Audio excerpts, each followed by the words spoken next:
On a quiet night in Michigan, a man opened his apartment door and tried to act normal. But inside that apartment sat two coolers. And inside those coolers was something no officer there would ever forget. One of them would later say, "This is something you don't see, no matter how long you've been on the job." Because what they found wasn't just a body. It was what had been done to it, what had been hidden, and what the man living there had been casually telling people for weeks. And even more disturbing, he wasn't trying very hard to hide it. This story takes us to Sturgis, the place that feels untouched by chaos. The kind of town where mornings are slow, where people wave when they pass you on the street, where routines rarely change, and when they do, people notice. It's not the kind of place you expect a story like this to come from. Not the kind of place where something so disturbing could sit quietly behind closed doors. But in May of 2019, something in Sturgis was already off. Not loud, not obvious, just missing. A woman named Kelly Jean Warner had disappeared. At first, it didn't trigger alarms, because Kelly wasn't someone who lived a perfectly predictable life. She moved through the world in her own way, sometimes close to people, sometimes distant. She had relationships that came and went, periods where she stayed connected, and others where she seemed to drift. So when she stopped answering calls, when messages went unread, it didn't immediately feel like danger. It felt like Kelly being Kelly. But time has a way of exposing what denial tries to hide. Days turned into weeks.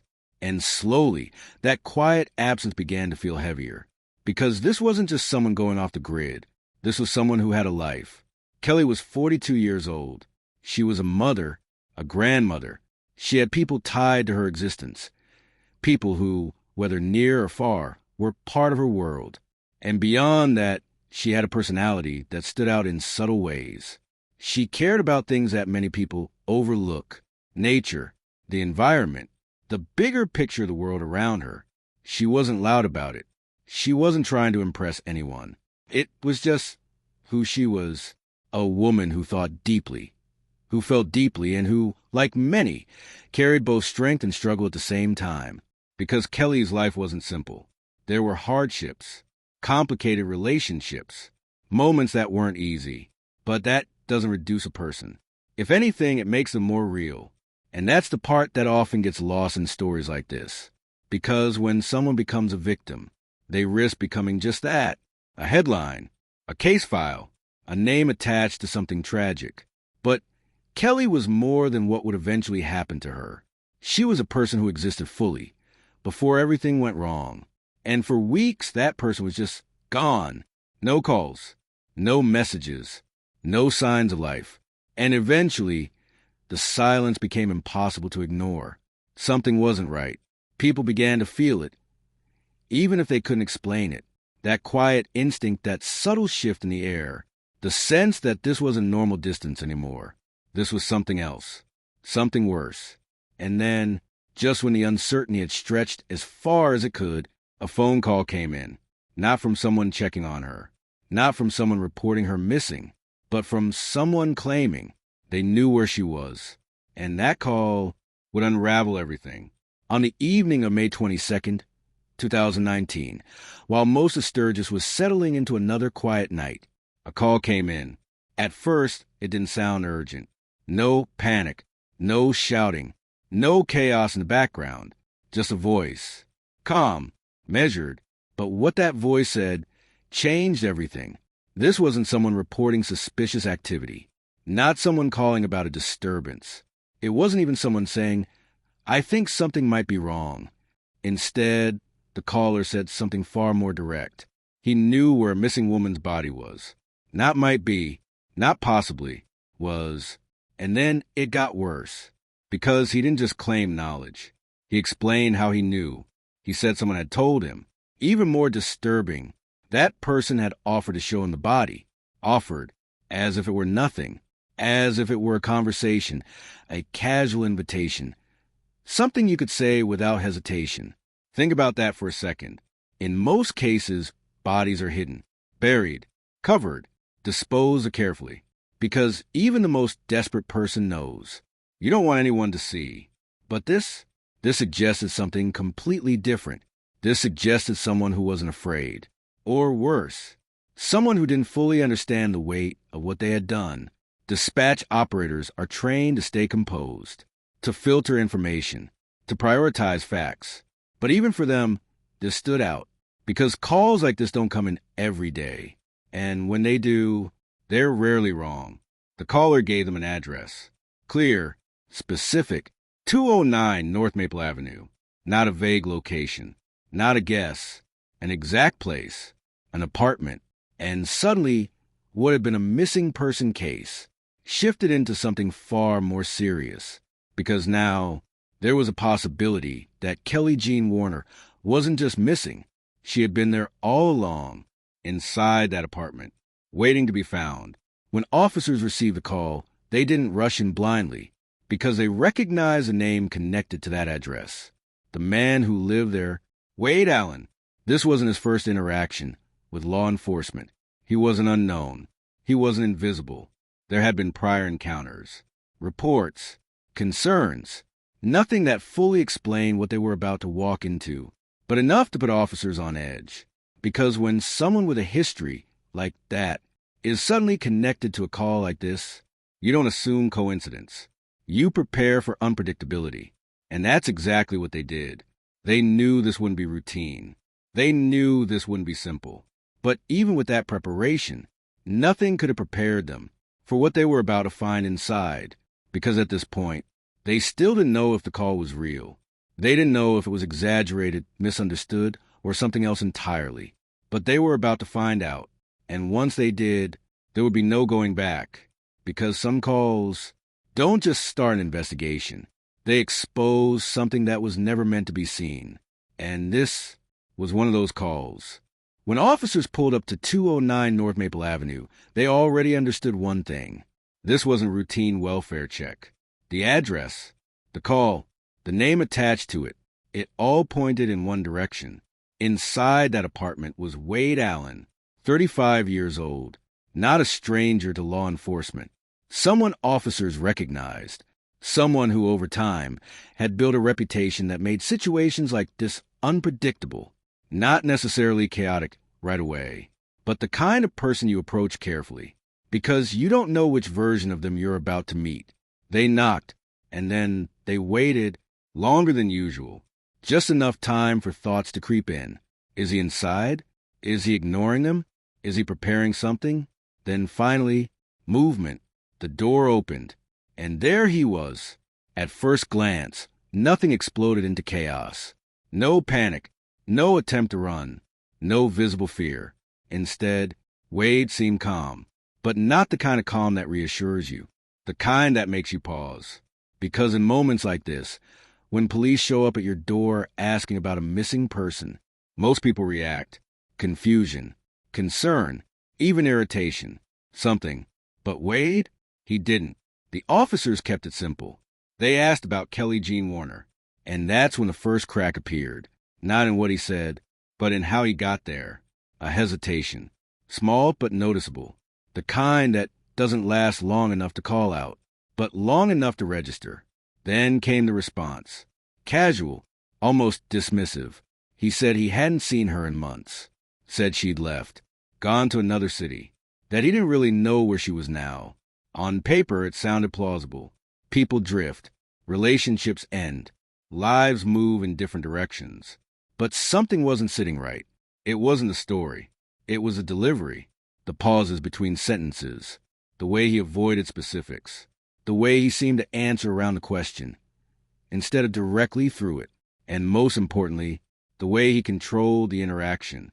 He didn't ask why they were there, didn't show concern for Kelly, didn't ask if something had happened to her.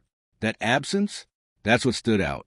Because when someone hears a person they know is missing, the natural response is curiosity or concern, not distance. The officers noticed it, but they didn't react. Not outwardly, because pushing too early can shut a situation down. And right now, they needed access, not resistance. So they adjusted, shifted the tone, kept it calm, kept it simple. They didn't accuse him. They didn't challenge his story. They didn't even suggest he was lying.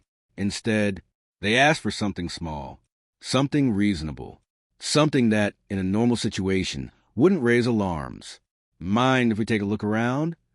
And in that moment, everything hinged on his answer, because if he refused, they'd need a warrant. Time would pass. Opportunities could disappear. But if he agreed, they could step inside immediately, see things as they were, unfiltered, unchanged. There was a pause. Another one, longer this time. And then he said yes. It didn't seem like much, just a simple decision. But that moment, that one choice, is what allowed officers to walk into an apartment that would soon become the center of a homicide investigation. Because once that door opened, they weren't just stepping into a living space anymore. They were stepping into the truth, and they had no idea just how disturbing that truth was about to be. When officers stepped inside, the first thing they noticed wasn't fear. It was normalcy. The apartment was small, tight, the kind of space where everything feels just a little too close together. There were everyday items scattered around, clothes, personal belongings, things you'd expect in any lived-in space. Nothing staged, nothing obviously out of place. Just life, at least on the surface. They moved slowly, not rushing, not searching aggressively, just observing. That's how experienced officers work in moments like this, because the truth doesn't always jump out at you. Sometimes it hides in what doesn't seem important. There were no signs of a struggle, no overturned furniture, no broken objects, no visible blood, nothing that immediately screamed violence. And for a brief moment, it almost supported Wade's story. Maybe Kelly really had just left. Maybe this would end with nothing more than a routine check. But investigations don't rely on what's obvious. They rely on what feels off. And in a space this small, even a small detail can stand out. Then one of the officers saw it. A cooler, just sitting there, not tucked away, not hidden, just placed in the room as it belonged. But it didn't, because coolers usually tell a story. They belong somewhere. In a kitchen, holding drinks or food. In a car, packed for a trip. Outside is used for gatherings or events. They have a context, a purpose that makes sense. But this one, it didn't connect to anything around it. It wasn't near food, wasn't being used. It was just there, and sometimes that's all it takes. One object, one detail that doesn't quite fit. The officer asked about it. Simple question, casual tone. But Wade's reaction? That's where things shifted. He didn't ignore the question. He answered it, but too quickly, too casually, like he'd already thought about what he'd say if someone asked. He said it was for parties, for the summer, a plan, not something currently in use. On its own, that explanation isn't suspicious. People keep things for later all the time. But this wasn't about the answer. It was about the behavior. Because when people lie, they don't always slip in their words. They slip in their reactions, the way they redirect, the way they close off a topic, without fully engaging with it. And Wade did something subtle, but telling. He didn't invite further questions, didn't expand, didn't offer to show what was inside. He shut it down. That's what stood out. Because most people, when there's nothing to hide, don't mind proving it. They'll laugh it off, open it up, say, see, nothing there. But Wade didn't do that. Instead, he created distance between the officers and that cooler. And the more they stayed in that room, the more that distance became noticeable. Not dramatic, not obvious, but enough for trained instincts to start pulling in one direction. Because here's the reality. People lie all the time about small things, about unimportant things. But when someone is protecting something, really protecting it, it shows, not in panic, but in control, in the careful way they manage attention, in how they steer people away from something without making it obvious. And Wade didn't want that cooler opened, not right now, not casually, not without resistance. The officers didn't react immediately. They didn't accuse him, didn't push, but internally, something had shifted, because up until that moment, this could have been nothing. A missing person who simply left.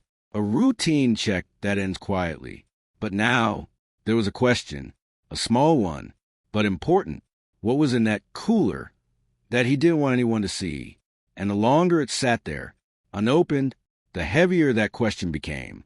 At this point, everything slowed down, not physically, but mentally, because the officers standing in that apartment knew exactly where they were in the moment, right on the edge, between a routine call and something much bigger.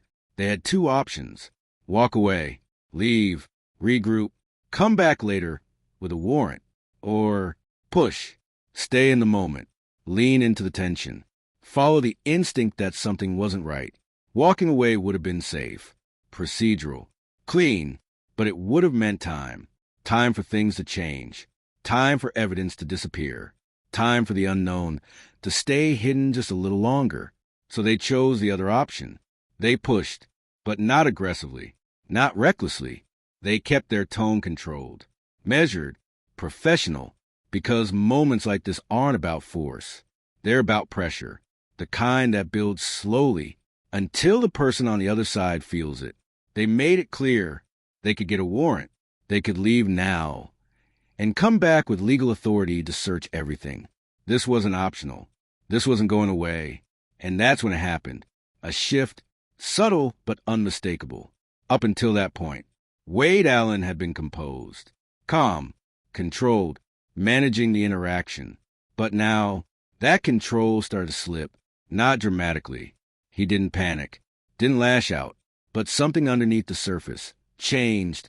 You could see it in the hesitation, the way his posture adjusted, the way his responses slowed down just slightly, as if he was recalculating, weighing options, because now he understood something. If they came back with a warrant, he wouldn't be able to control anything, not the timing, not the search, not what they found. And in that moment, he made a decision. He agreed, not confidently, not casually, but reluctantly. There was tension in it, a quiet resistance that hadn't completely disappeared. But it wasn't enough to stop what was coming. He stepped back, created space, and permitted them. It was a simple gesture, but it changed everything, because that one step back was the moment the truth stopped being protected. One of the officers moved toward the cooler, slowly, deliberately, not rushing, because by now they knew this mattered. There's a certain silence in moments like this, not the absence of sound, but the absence of distraction. Every movement feels heavier. Every second stretches just a little longer. The officer reached down, hand steady, lifted the lid, and then nothing, no immediate words, no reaction as you'd expect, just stillness, because what he saw didn't register right away, not as something real, not as something that belonged in that space. There are moments in police work that divides everything, before and after, calls you forget, and calls you carry. This was one of those moments. Inside the cooler was a human torso, no context, no explanation, just the undeniable reality that what had been a missing person case was now something far worse. And in that instant, every instinct they had was confirmed, every hesitation, every small detail that didn't sit right, every pause in Wade's voice. It all led here. The room changed completely, because now they weren't asking questions anymore. They had answers, just not the kind anyone ever wants to find. And standing just a few feet away was the man who had tried to convince them there was nothing to see. But there was, and now there was no turning back. Everything changed instantly, not gradually, not in stages. All at once, the tone shifted. What had been a cautious, conversational interaction became something sharper, more focused, more urgent, because in a single moment, the situation had crossed a line. This wasn't a missing person case anymore. There was no more maybe, no more uncertainty. What they were standing in now was a homicide scene. Training kicks in fast in moments like this. Officers don't react emotionally, not on the surface. They move. They are secure. They communicate. One calls it in. Another controls the space. Another keeps an eye on Wade Allen. Because now, he isn't just someone being questioned. He's the center of something much darker. But even as the reality settles in, it gets worse, because the first discovery wasn't the only one. Another cooler. It sits there the same way the first one did. Ordinary on the outside. Unremarkable. But now, everything about it feels different. Heavier. More deliberate. An officer approaches. Slower this time. More prepared. But not fully. Because nothing prepares you for this kind of confirmation. The lid opens, and what's inside removes any remaining doubt. The rest of her. There's no longer a question of what happened. Only how and why. The body had been dismembered. Not randomly, not chaotically, but in a way that showed intention. Structure. Steps. This wasn't panic. Panic is messy. Unplanned. Immediate. This was something else entirely. This was the right time. Time spent making decisions. Time spent figuring out what to do next. Time spent acting again and again after the moment where everything could have stopped. Effort. Physical effort. Deliberate action. The kind that requires focus. Even if it's broken. Even if it's disturbed. And decision-making. Repeated decisions.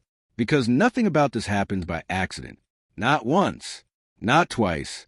But over and over again. And that's what makes it heavier. Because standing in that apartment, surrounded by the evidence of those decisions, was the same man who had just told them he hadn't seen her in months. That statement, so simple just minutes ago, now collapses under the weight of what they found.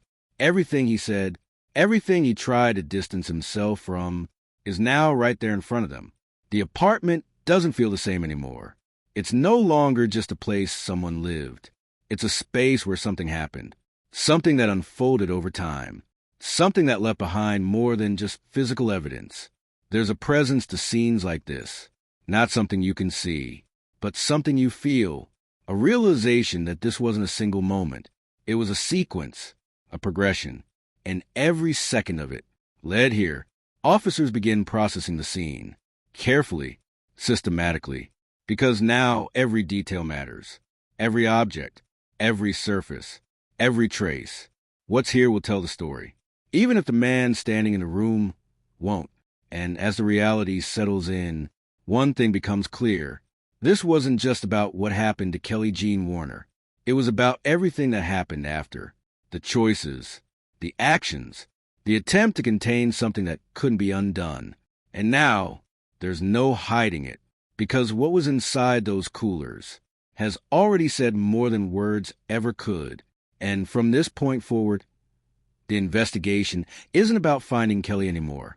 It's about understanding exactly what was done to her. But here's where the story takes a darker turn. Because what happens after discovery like this is not resolution. It's a confrontation. It's the moment investigators stop searching for what happened and start demanding to know why. When detectives finally sat Wade Allen down in the interrogation room, they expected resistance, denial, anger, silence, anything that would match the severity of what had just been found. But what they got instead was something different. He didn't deny the evidence. He didn't panic. He didn't try to run from the reality of what was in those coolers. Instead, he started talking. And at first, it didn't sound like a confession. It sounded like a story, carefully constructed, slowly delivered, almost rehearsed in places, but not in a way that felt clean, more like someone trying to make something unbearable sound understandable. He talked about Kelly Jean Warner, about the relationship, about her health, about how things changed. He built a timeline that wasn't immediately violent, but a gradual decline, and then he introduced the turning point in his version of events, the bathtub. He claimed it wasn't intentional. He claimed it wasn't planned.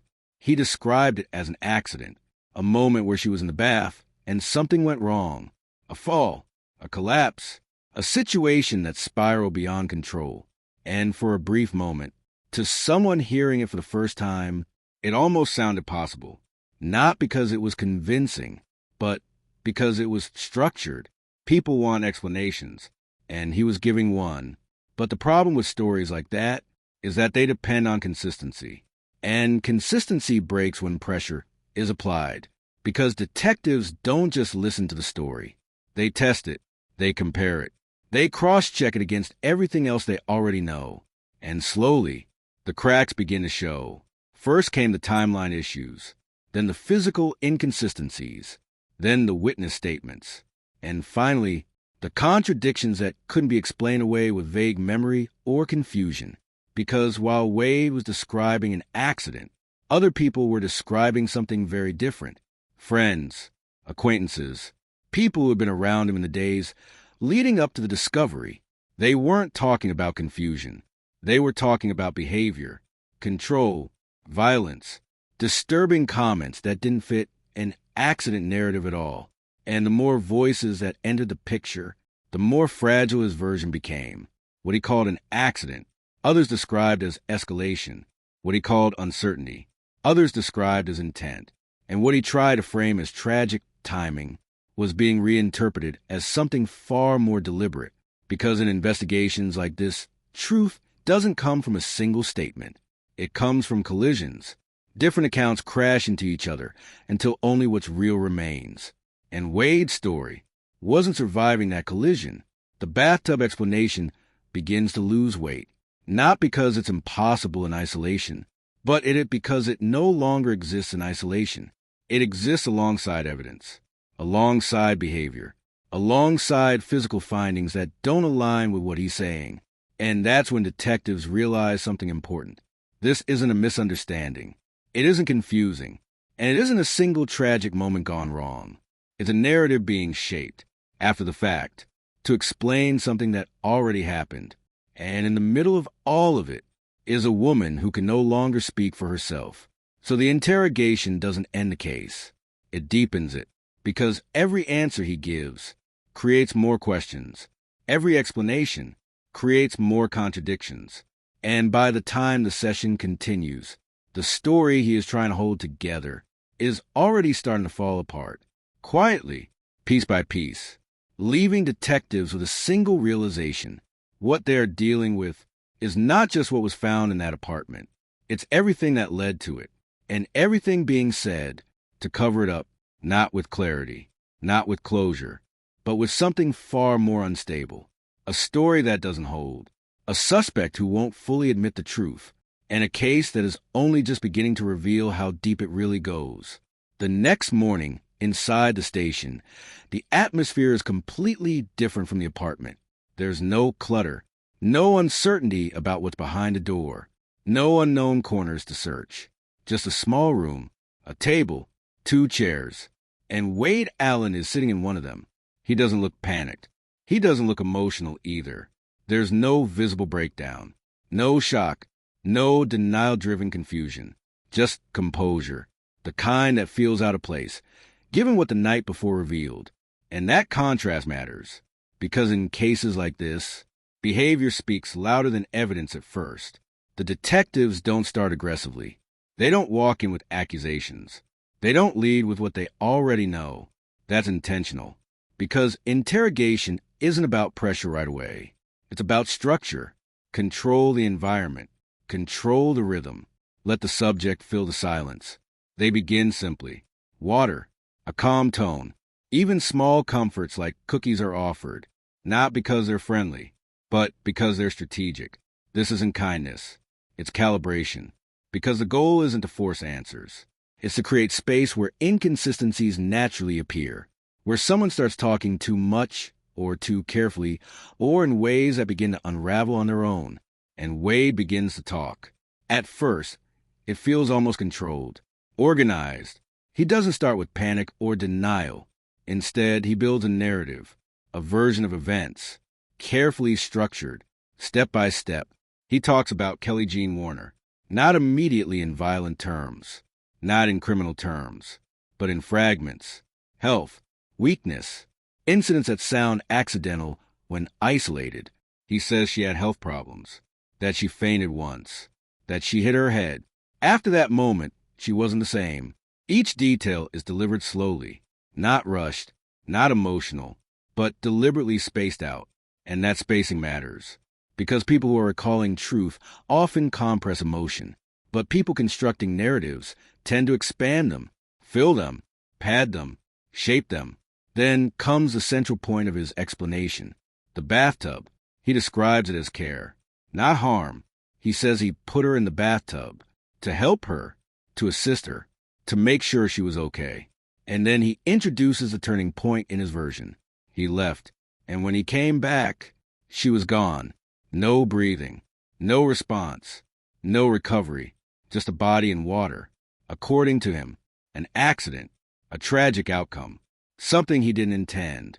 And on the surface, if someone only heard this version, without context, it could almost sound like misfortune, a sequence of unfortunate events, a mistake that spiraled out of control.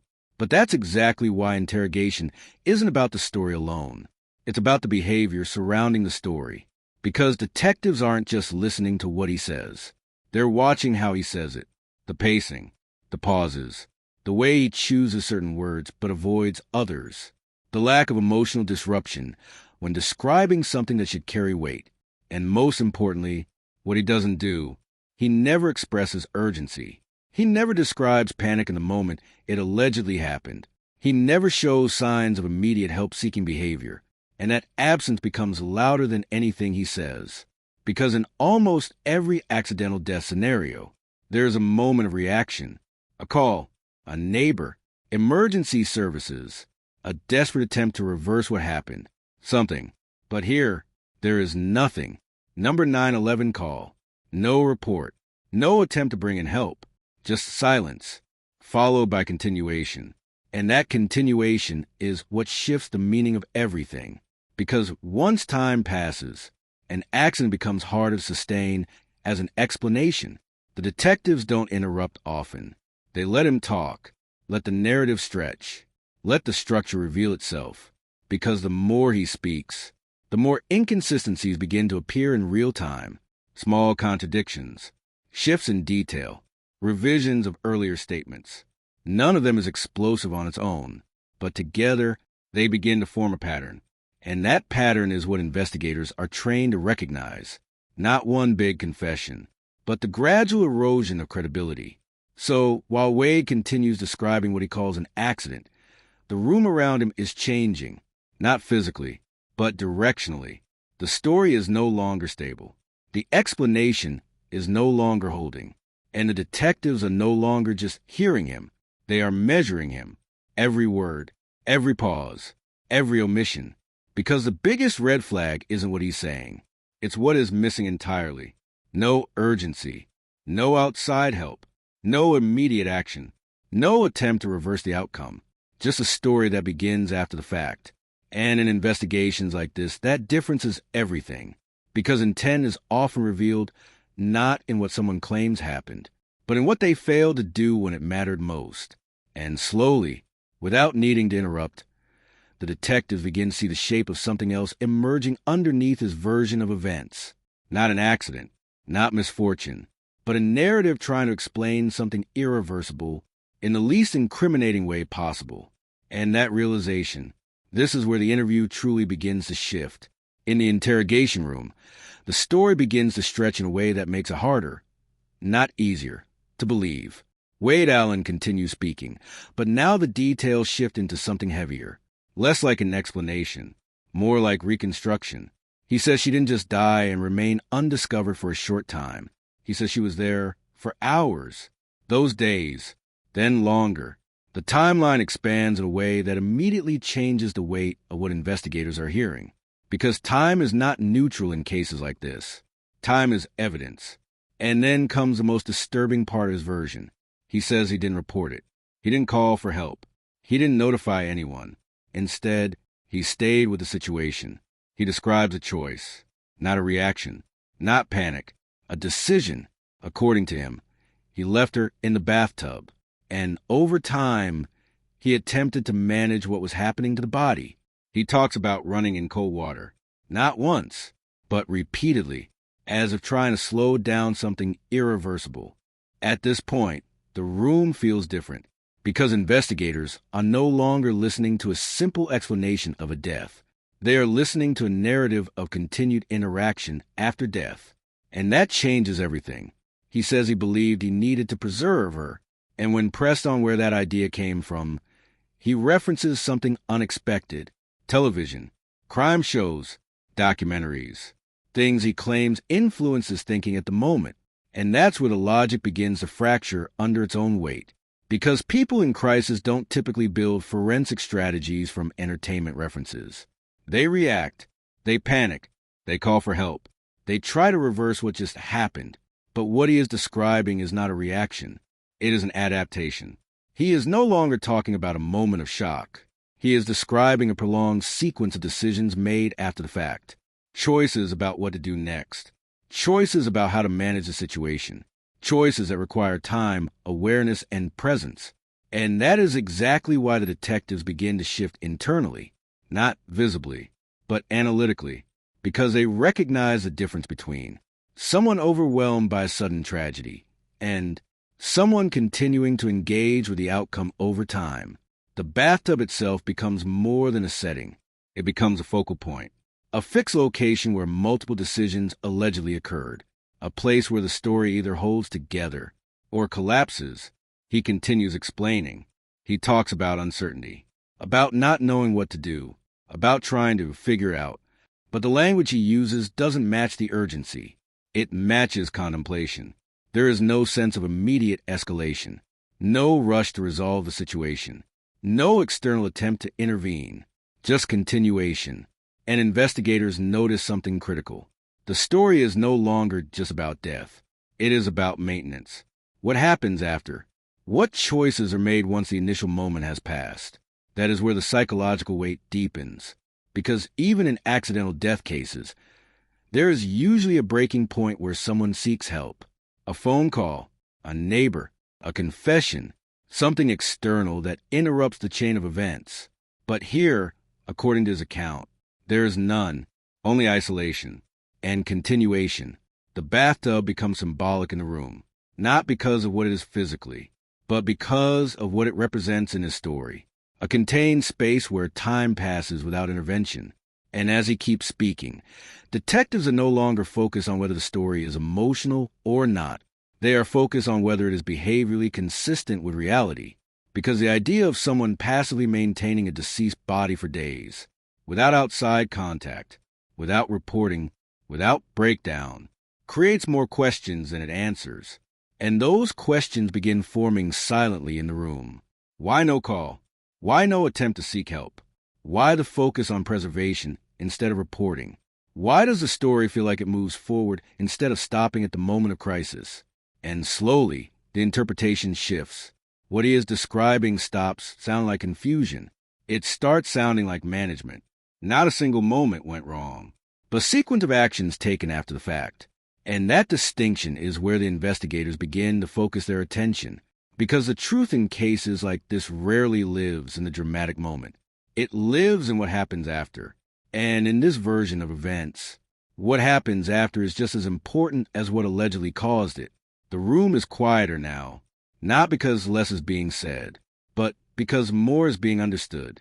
And as Wade continues describing the bathtub, the cold water, and the days that followed, the investigators are no longer building toward a single question. They are building toward a conclusion, one that does not rely on his explanation, but on the contradictions inside it. And that is where the story begins to tighten again, because every detail he adds doesn't close the case. It narrows the space where his version can survive. Eventually, the story in the interrogation room reaches a point where there is no longer room for vague language or softened explanations. Wade Allen shifts again, not suddenly, not dramatically, but in a way that feels like pressure finally breaking through resistance. He admits he couldn't move the body. It was too heavy, too difficult, too complicated to manage in one piece. And then, in the same steady tone he has been using throughout the interview, he says the solution was to cut it apart. There is no emotional collapse when he says it, no visible hesitation that matches the gravity of the statement, just a continuation, like he is moving through steps in a sequence.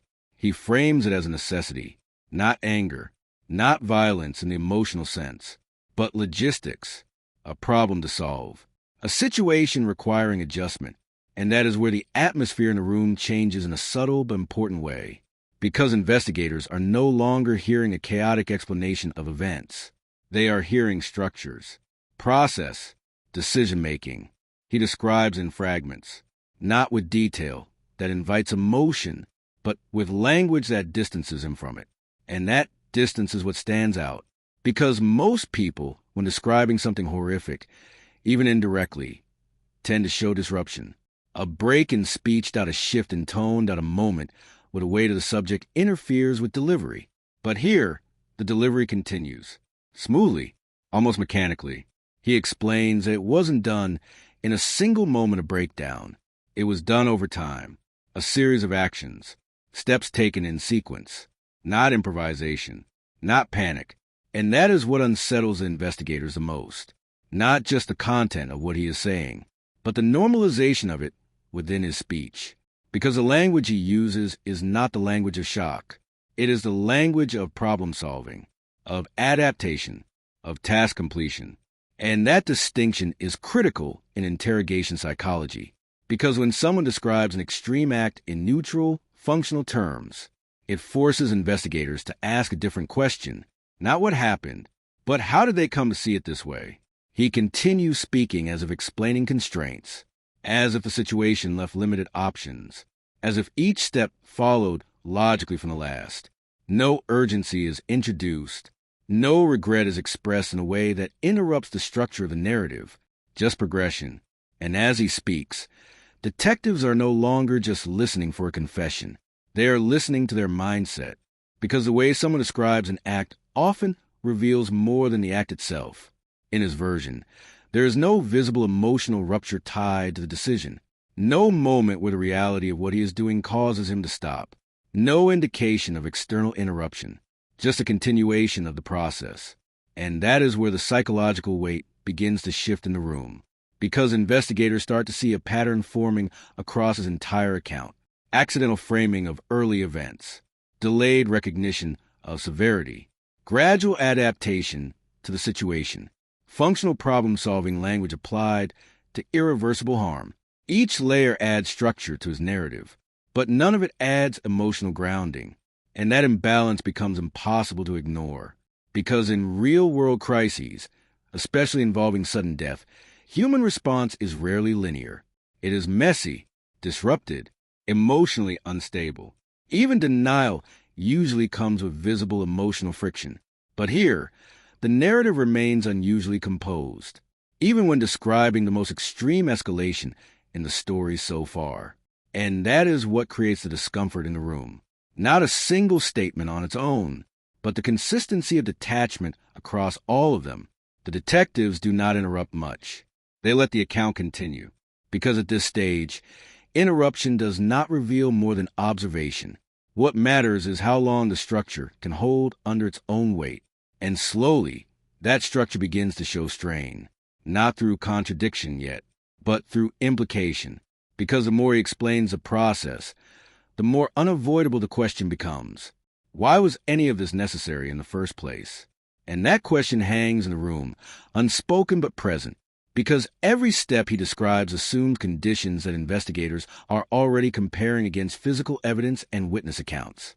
So while he presents the dismemberment as a solution, the investigation is beginning to interpret it differently, not as a resolution, but as escalation. And that is where the tone of the room subtly shifts again. Because what began as an explanation is now being evaluated as behavior. And behavior, unlike stories, does not depend on how it is framed. It depends on what it reveals. And in this case, what it reveals is becoming harder and harder to contain within the narrative he is trying to maintain. But every case that feels tightly controlled from the inside eventually runs into something it can't manage. Not evidence, not a search warrant, not even interrogation pressure. It runs into people. And in this case, the first crack didn't come from forensics. It came from a friend, a man named Stephen Rush. Stephen wasn't part of the investigation at the start. He wasn't a witness at the scene. He wasn't in the apartment when the discovery was made. But he knew Wade Allen closely enough to hear things most people never would. And that made him dangerous to the story Wade was trying to build. Because while Wade was sitting in an interrogation room, carefully shaping a version of events that leaned toward accident, Stephen was carrying something completely different, something heavier, something more direct. According to Stephen, Wade didn't describe confusion. He didn't describe a simple fall or a sudden medical collapse. He described violence. Not once, but repeatedly.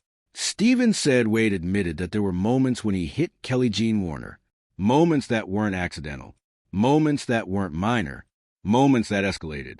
And that changes the entire frame of the case. Because now the story is no longer about what happened in a single tragic moment. It becomes about what happened before that moment. Patterns, repetition, escalation. Stephen's account suggests this wasn't a one-time loss of control. It was a developing situation. A relationship already under strain, already unstable, already dangerous. And then comes the most disturbing part of what Stephen describes. In Wade's version, inside the interrogation room, everything centers around an accident in a bathtub. But in Stephen's version, that moment doesn't exist in isolation. It follows something else, something physical, something intentional. He says Wade described hitting her hard enough to cause serious injury, not a misunderstanding, not a shove, not something that could be dismissed as incidental, but something changed her condition. And then comes a turning point, because instead of calling for help, instead of seeking medical attention, instead of stepping away from the situation, he stayed. Stephen's account suggests a decision point that investigators immediately recognize as critical. Not what caused the harm, but what happened after it.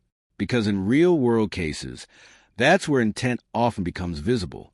Not always in the first act, but in the response. Did someone call emergency services? Did they attempt to help? Did they seek outside intervention? Or did they choose containment? Silence? Control? According to Stephen, Wade chose the latter.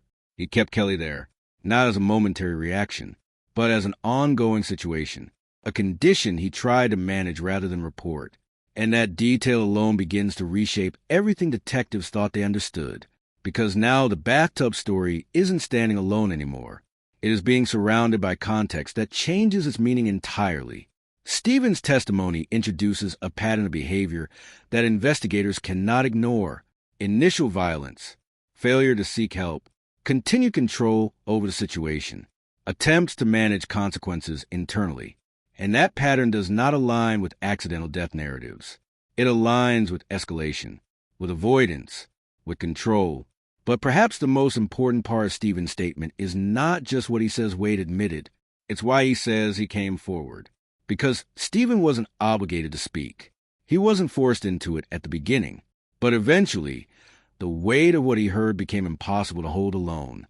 And that moment, when a person decides they can no longer carry information in silence, is often where cases shift direction, because it introduces something investigators value more than speculation: corroboration. Now Wade's story isn't just being evaluated against physical evidence. It's being compared against a second narrative, one that comes from someone who knew him outside the interrogation room. And that creates pressure, not emotional pressure, structural pressure. Because contradictions between narratives force investigators to refine what is plausible. Inside the station, detectives begin to reassess everything: the bathtub explanation, the timeline, the lack of emergency response, the behavioral consistency during interrogation. Because Stephen's version doesn't just add detail, it changes the interpretation of existing detail. What looked like confusion becomes avoidance. What looked like an accident becomes the aftermath. What looked like uncertainty becomes a pattern. And in true investigative work, that shift is everything. Because once multiple independent accounts begin to converge on a different explanation, the original narrative stops being the default. It becomes a claim that must now be proven. And that is where the tension of the case deepens. Because Wade is still maintaining his version of events inside the system. But outside that room, another version is gaining structure, one that doesn't rely on explanation alone, one that is supported by behavior described over time, one that investigators can now begin to map against physical evidence. And as Stephen's account settles into the case file, the direction of the investigation subtly changes, not loudly, not dramatically, but irreversibly, because Now the question is no longer just, what happened in the bathtub? It becomes, what happened before it ever got there? What happened next is where this case stops feeling like a single moment of tragedy and starts becoming something far more unsettling. According to multiple accounts that surfaced during the investigation into Wade Allen, the timeline of Kelly Jean Warner's final period of life was not an immediate collapse. It was something else, something slower, something prolonged. Witness statements and later investigative interpretations describe a period where Kelly did not simply die and disappear from awareness. Instead, she lingered, weak, injured, unable to properly care for herself or escape the situation she was in. And that distinction changes everything about how the case is understood, because now it is no longer about a single point of failure. It is about what happened after that point. And what emerges from those accounts is a disturbing pattern. The situation did not stabilize. It escalated. At first, the dynamic appears to have been controlled. One person directing the environment, limiting movement, shaping decisions. But as time passed, that control allegedly shifted into something more intense, more restrictive, more isolating. And then, according to testimony and accounts referenced during the investigation, it crossed into cruelty, not random violence, not chaotic emotion, but sustained behavior within a confined situation. That is what investigators found most difficult to reconcile, because escalation of that kind usually leaves a trail, not just physically, but behaviorally. Changes in urgency, changes in tone, changes in decision-making patterns. But what stood out in this case was not just escalation itself, but how it was later described. Because instead of fear or immediate distress, some accounts describe a chilling level of detachment in how events were later recounted, even humor, even laughter. That detail, more than almost anything else in the case, unsettled investigators, because it breaks expectations of emotional response in situations involving sustained harm. People who experience crises often show fragmentation in their recollection. They struggle to organize events cleanly. They show emotional disruption when revisiting key moments. But here, according to statements gathered during the investigation, there were descriptions that felt unusually casual, almost conversational. That contrast becomes central to how the case is interpreted, because it suggests a psychological separation between action and consequence, between what happened and how it was being processed afterward. And that separation is what investigators often look for when trying to understand intent versus accident, not just what occurred, but it is framed by the person describing it. In parallel, investigators were also hearing from others in the orbit of the case, friends, acquaintances, and individuals who had interacted with Wade before his arrest. And a pattern begins to emerge across those accounts.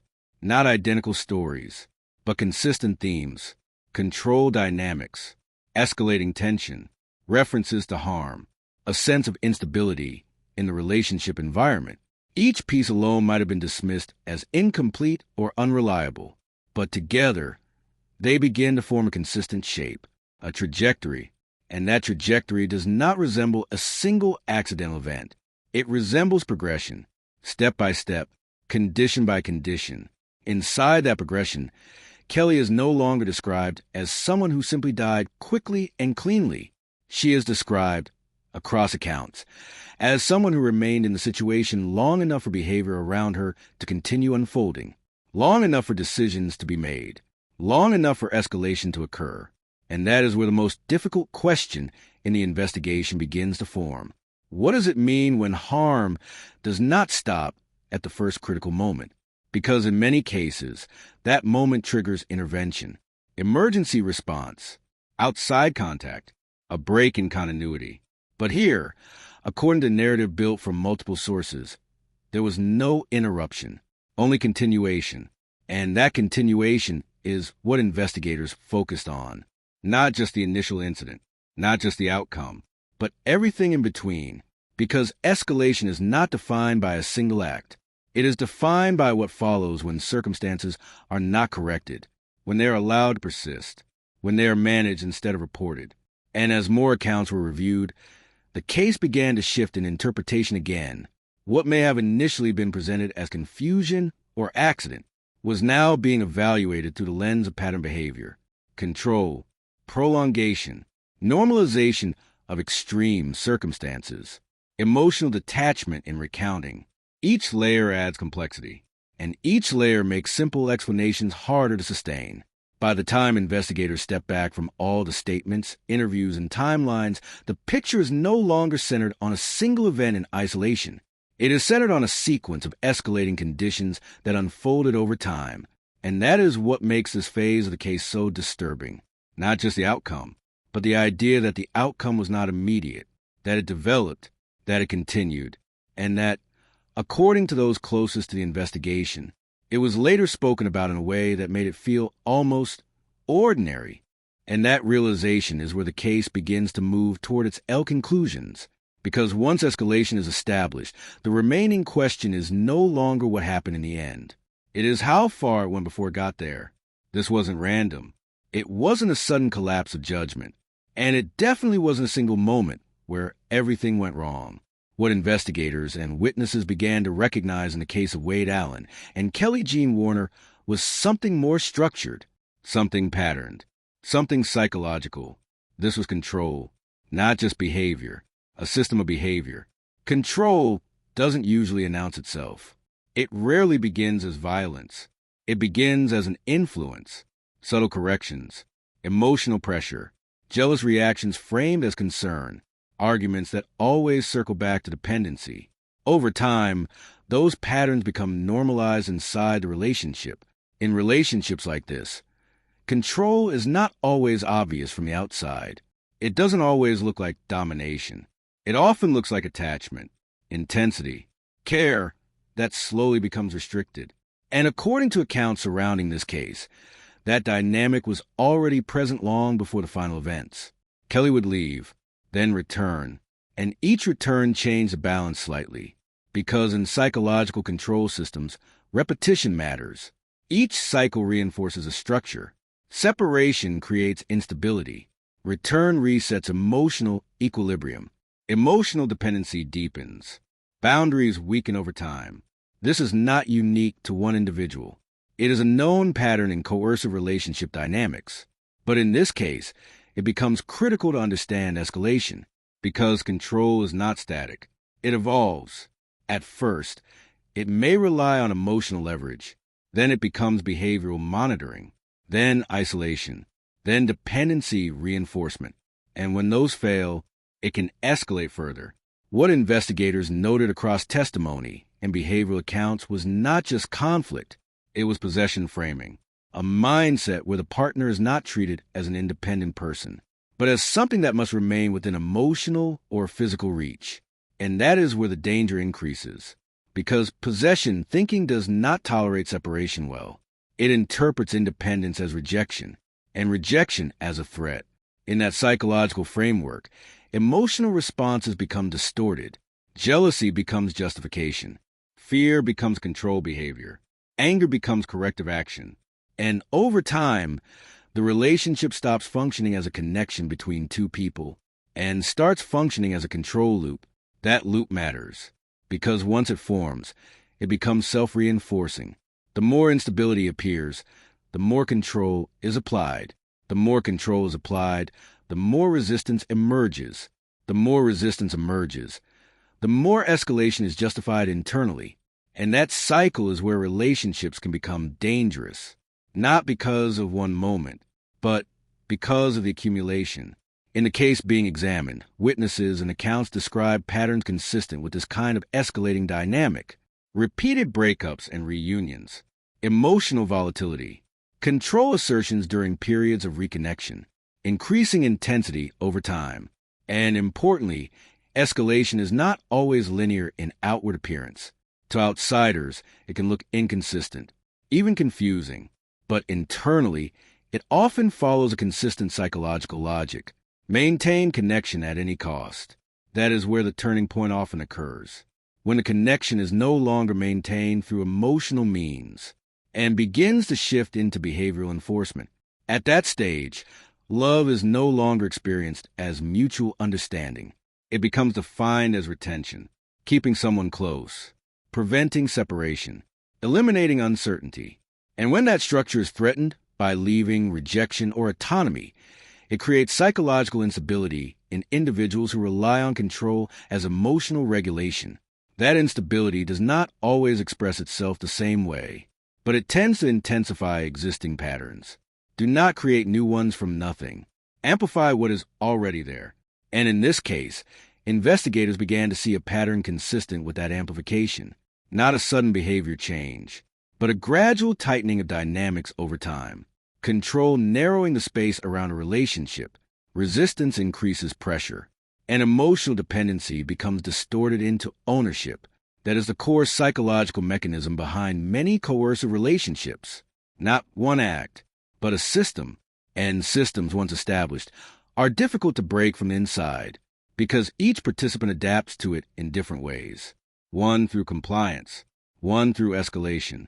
And over time, the imbalance becomes self-sustaining, which is why investigators ultimately viewed this case not as a single moment of tragedy, but as the endpoint of a long behavioral trajectory, a trajectory shaped by emotional dependency, repeated relational cycles, increasing control behaviors, and escalating responses to perceived loss.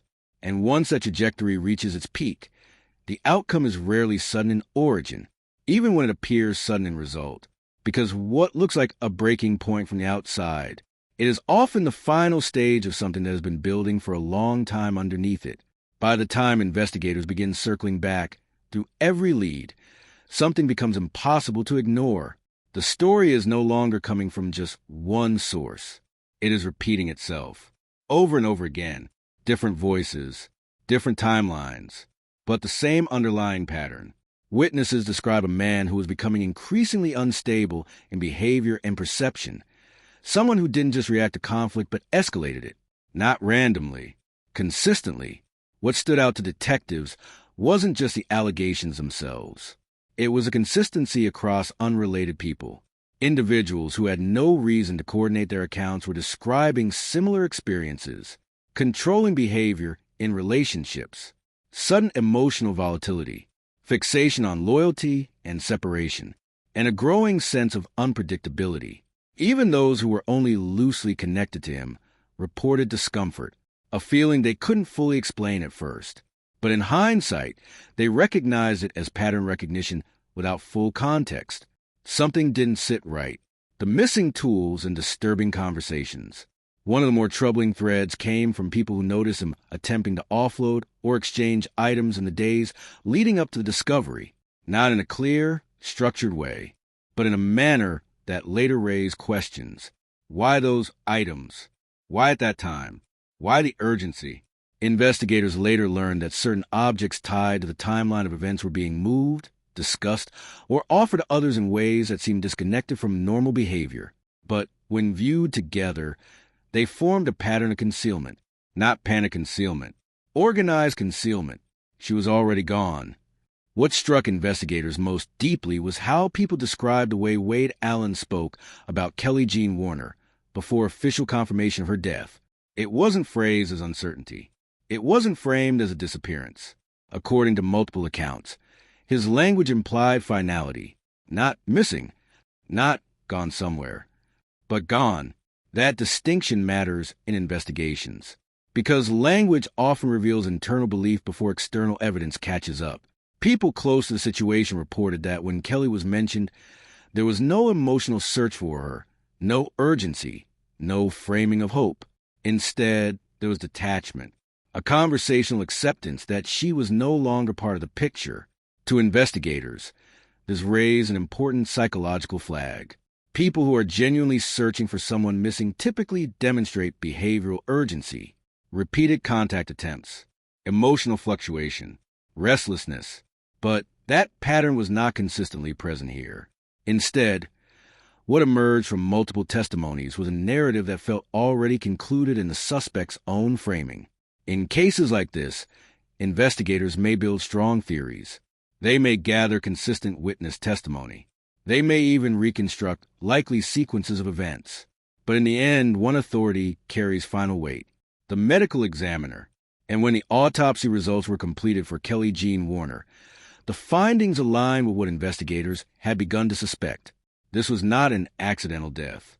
It was not a single isolated medical event, and it was not consistent with the narrative initially presented.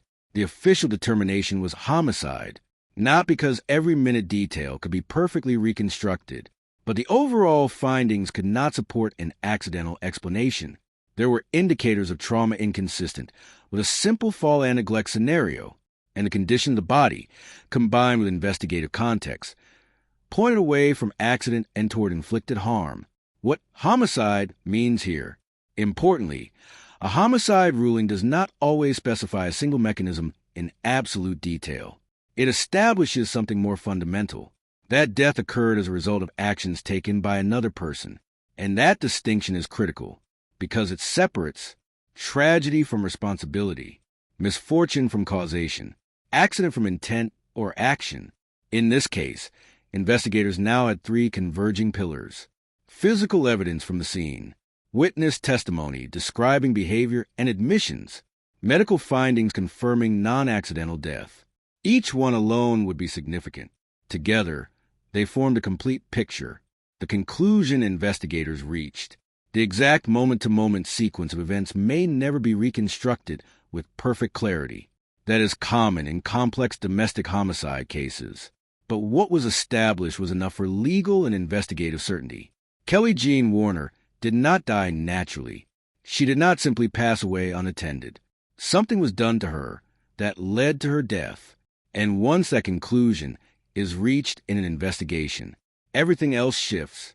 Statements are reevaluated. Behavior is reinterpreted. Witness accounts gain new weight. And inconsistencies that once seemed minor become central. Because now, investigators are no longer asking what happened. They are asking, how did it escalate to this point and why? And that question is what carries the case forward into its final legal and psychological reckoning. It's easy in cases like this for everything to collapse into crime. The details, the investigation, the shock, the violence, and slowly, without meaning to, the person at the center becomes secondary. A name in a report, a set of facts, a case number. But Kelly Jean Warner was not a case file. She was a full human life that existed long before the moment her story entered the criminal system. She was 42 years old, a mother, a grandmother, a woman who had lived enough life to carry both joy and hardship at the same time. And like many people, her life was not simple. It had movement in it, changes, struggles, periods of stability, and periods of uncertainty. But through all of it, there was continuity in one thing. She kept showing up for life in her own way, a woman who thought beyond herself. Those who knew Kelly described someone who didn't only focus on immediate survival or routine existence. She thought outward, about the environment, about nature, about systems larger than herself. She had a tendency to care about things that didn't directly benefit her at the moment. That kind of personality often gets overlooked in narratives like this. But it matters because it shows perspective, a mind that was engaged with the world, not closed off from it. She was someone who could talk about big ideas, life, meaning, responsibility, without needing them to be abstract. For her, those ideas were lived experiences, not theories, a complicated but real life. People are often uncomfortable with the complexity of victims. They prefer simplicity. But Kelly was not simple. She had relationships that shifted over time. She had periods of distance and reconnection with people in her life. She had an emotional history. She had a conflict. And she had a connection. That complexity does not reduce her humanity. It confirms it, because real people are not static. They are layered. And in Kelly's case, those layers are important because they show she was not defined by a single relationship or a single moment. She existed independently of what happened to her at the end. For Kelly's family, the aftermath was not just grief. It was a disruption, a break in the normal structure of emotional reality. Because loss in cases like this does not arrive cleanly. It arrives in fragments.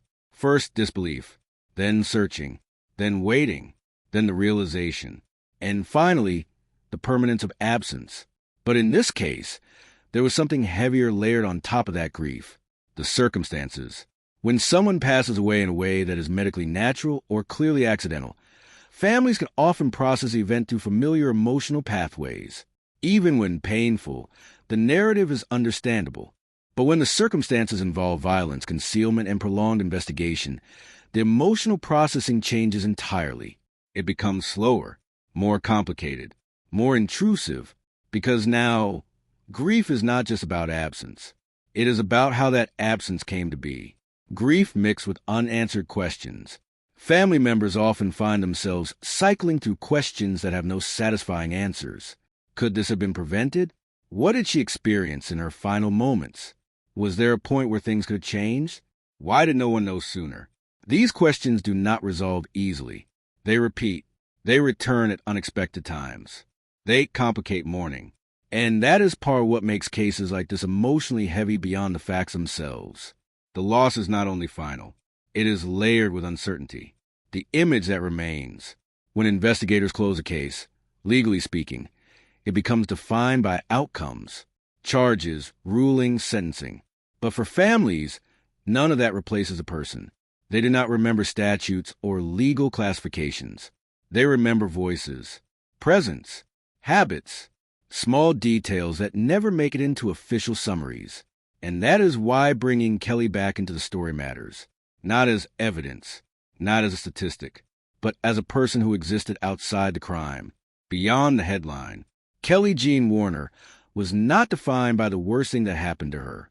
She was defined by everything that existed before it. Her relationship, her thought, her interest, her role in her family, her presence in the lives of others. And for those who knew her best, that is what remains. Not the case number, not the legal outcome, but the memory of someone who lived fully enough to be missed deeply. Because in the end, true crime stories are not only about what was done, they are also about what was lost. By the time the case against Wade Allen reached the charging stage, investigators were no longer working with uncertainty. They were working with accumulation, a layered body of evidence built from multiple directions. Physical findings from the apartment, forensic confirmation of homicide, witness accounts describing prior violence and admissions, behavioral patterns consistent with concealment, and statements made directly by the suspect himself. In most investigations, there is a point where ambiguity begins to collapse. This was that point, not because every detail was perfect, but because the overall structure of the evidence pointed in one direction only. And still, even in the face of that convergence, Wade Allen did not provide a full, clear, and consistent admission of responsibility. His explanations shifted, his framing evolved, but a direct, stable acknowledgement of intent and action never fully materialized. That absence itself became part of the case narrative, because investigators often note something important. Accountability is not just about evidence. It is also about coherence in explanation. And here, coherence was missing. In 2023, as the case moved toward trial, a turning point arrived that shifted everything. Instead of proceeding through a full courtroom battle, Wade Allen entered a plea, a no-contest plea. Legally, this meant something very specific. He did not formally admit guilt in a verbal confession inside the courtroom, but he also did not dispute the charges. He accepted the legal consequences while contesting the prosecution's evidence in an open trial. The charges included second-degree homicide, mutilation-related offenses, and additional counts tied to the handling and treatment of the remains. It was not a symbolic resolution. It was a legal one, and it carried weight equivalent to conviction for sentencing purposes. The court imposed a sentence reflecting the severity of the case, a minimum of 44 years in prison, a time frame that effectively removes him from society for decades. But sentencing is not only legal, it is emotional. When sentencing arrived, it was not just a procedural moment. It was a confrontation between law, consequences, and the people affected. And at that moment, Wade Allen spoke. He asked for forgiveness. But what struck observers was not simply the request itself. It was the tone surrounding it, the phrasing, the framing, the lack of visible grounding in full accountability. Forgiveness in court settings often carries different meanings depending on how it is expressed. In some cases, it is tied to remorse. In others, to accept harm caused. And in some, it is presented as something expected to eventually be granted. In this case, what unsettled people was the ambiguity. The request did not fully reflect a detailed acknowledgement of the suffering, complexity, or consequences described throughout the investigation and testimony. It felt, to those present, less like closure and more like a continuation. Even after sentencing, cases like this do not fully end at the courtroom door. They continue in several ways. In the lives of family members processing long-term grief, in the investigative records that remain studied, in the community that remembers what occurred, and in the psychological imprint left on those who worked the case. For investigators, cases like this often remain mentally present long after closure, not because of the legal outcome, but because of the details that cannot be easily unseen. For the family of Kelly Jean Warner, justice becomes a structured conclusion on paper, but emotionally, it does not erase the process of loss. It does not reverse time. It does not restore what was taken. What justice can and cannot do. Justice, in legal terms, can establish responsibility, impose consequences, create official closure, but it cannot undo harm, restore life, or eliminate the psychological weight of what occurred. And that gap is where the aftermath lives, between legal resolution and human experience. This case ends with a conviction, a sentence, and a closed courtroom file. But for those closest to it, it does not end neatly, because cases like this are not only about what happened in an apartment in Sturgis. They are about everything that led them there, everything that followed, and everything that cannot be recovered afterward. And in that space, between justice and loss, the story of Kelly Jean Warner continues to be remembered. Some cases stay with you because of what was done, because of the physical details, the timeline, the brutality, the shock of discovery. But then there are cases like this one that stay with you for a different reason entirely. Because what unsettles you most isn't only the outcome, it's what it reveals about people. This wasn't a single moment that spiraled out of control. It wasn't an isolated decision made in panic. It was a sequence of choices, one after another. Each one narrows the space for a different outcome. Each one is closing doors that, at some point, were still open. At multiple points in the timeline, things could have changed. A call for help, a decision to step away, an outside intervention that came sooner, a moment of accountability before escalation. But instead, the pattern that emerged was silence, delay, avoidance, and then concealment. And that is what makes cases like this difficult to process. Not because they are incomprehensible, but because they are, in many ways, built out of understandable human moments that were not interrupted in time. In the end, the investigation into Wade Allen and the death of Kelly Jean Warner became more than a case file. It became a reflection of how fragile outcomes can be when decisions accumulate without correction. Because most tragedies of this nature are not defined by a single turning point. They are defined by what happened before it. Ignored warnings, unspoken concerns, delayed action, and opportunities that never get used. And when you strip everything else away, what remains is a simple, unavoidable truth. Kelly Jean Warner was here. She was a mother, a grandmother, a woman with interests, thoughts, relationships, and a life that extended far beyond the moment her name entered a criminal investigation. She was not defined by the final chapter of her story. She was defined by everything that existed before it.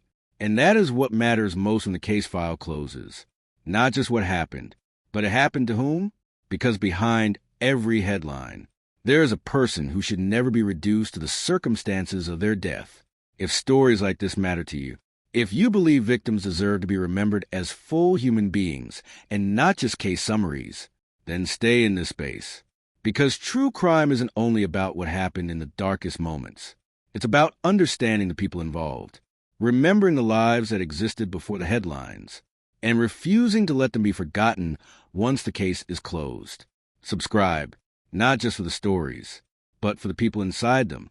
Because every case like this carries one responsibility forward: to remember that they were real, and they mattered,